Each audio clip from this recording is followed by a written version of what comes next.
धेरैजनाले चाहिँ अब खोज्ने विषय भनेको चाहिँ एमफिल हो। अब मास्टर गरिसकेपछि अब विद्यार्थीले भन्ने गर्छन् अब मास्टर गरेपछि एमफिल गर्नु पर्यो।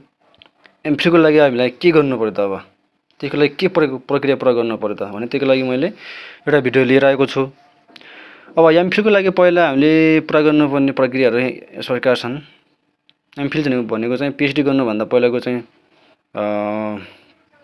कोर्स हो। यो चाहिँ 1-2 वर्षको हुन्छ लगभग। त्यो पछि भन्नुहोला, त्यो पनि आउँछ।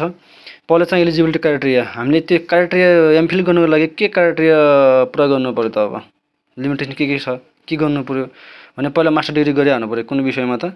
एमबिएस, एमए, एमएससी, एमबिए, इटिसी अन्य जसमा पनि मास्टर गरिरहेको छ त्यसले चाहिँ एमफिल गर्न पाउँछ। अब न्यूनतम सेकेन्ड डिभिजन चाहिँ हुनुपर्छ है।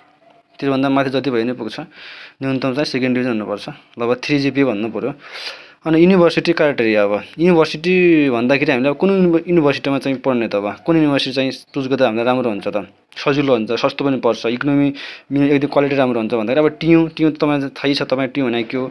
अनि पोखरा युनिभर्सिटी, काठमाडौँ युनिभर्सिटी, अनि यो पूर्वाञ्चल युनिभर्सिटी हो, अनि यो लुम्बिनी बौद्ध युनिभर्सिटी युनिभर्सिटीमा चाहिँ एमफिल गर्न सक्नुहुन्छ।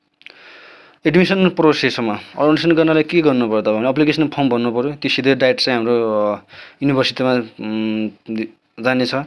अनि इन्टर्नसिप इक्जाम दिनु पर्यो। अनि त्यसै पर्यो आइलाग्यो भने इन्टरभ्यू पनि दिनुपर्ने अवस्था हुन्छ। प्रोग्राम स्ट्रक्चर कस्तो छ त? अब प्रोग्राम हाम्रो चाहिँ मास्टर चाहिँ 2 वर्ष थियो, 4वटा सेमिस्टर भनेर। यहाँ चाहिँ अब 1 वर्षदेखि 2 वर्षसम्म लाग्न सक्छ। अनि 1 वर्षपछि चाहिँ कोर्स, 1 वर्षको चाहिँ कोर्स वर्क हुन्छ। 1 वर्ष चाहिँ कोर्सै पढ्नुपर्ने हुन्छ भने सेकेन्ड इयरदेखि चाहिँ हामीले चाहिँ थेसिस, प्रपोजल, रिसर्च थेसिस गर्नुपर्ने हुन्छ।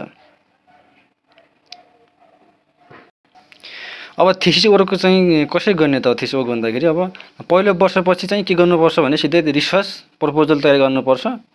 अनि सुपरभाइजरको चाहिँ सहयोगमा चाहिँ थेसिस लेख्नुपर्छ। त्यसपछि चाहिँ त्यही भने त्यही भाइभा त डिफेन्स गर्नुपर्छ।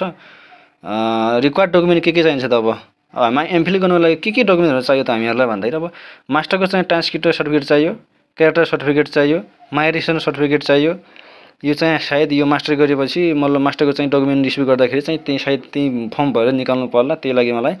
अनि सिटिजनसिप कपी चाहियो, पासपोर्ट साइजको फोटोहरू चाहियो, एप्लिकेसन फी स्लिप चाहियो होइन। अनि फी स्ट्रक्चर कति छ त?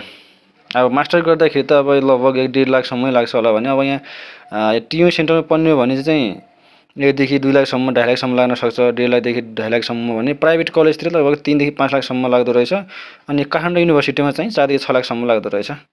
अनि महँगै छ लगभग। टियुमा चाहिँ अलिक सस्तो छ। पढ्नेहरूले चाहिँ टियुमै पढ्नु होला भन्न चाहियो। अब फेरि हुन त यहाँ लिमिटेसन होला अब टियुमा पढ्नुको लागि। एमफिल पछि के गर्ने त? अब भने पिएचडी गर्ने कि युनिभर्सिटीको चाहिँ लेक्चर हुने हो कि एसिस्टेन्ट प्रोफेसर हुने हो कि रिसर्च इन्स्टिट्युसनमा जाने हो कि त्यसको तयारी गर्नु पर्यो। अनि सिनियर उसको लागि जानु, रिसर्चको लागि जानुपर्ने कि policy analyst, consultant, development sector यिनीहरूमा जान सक्नुहुन्छ। यसरी चाहिँ अब मास्टर सकेपछि जो भौतारिनु भएको छ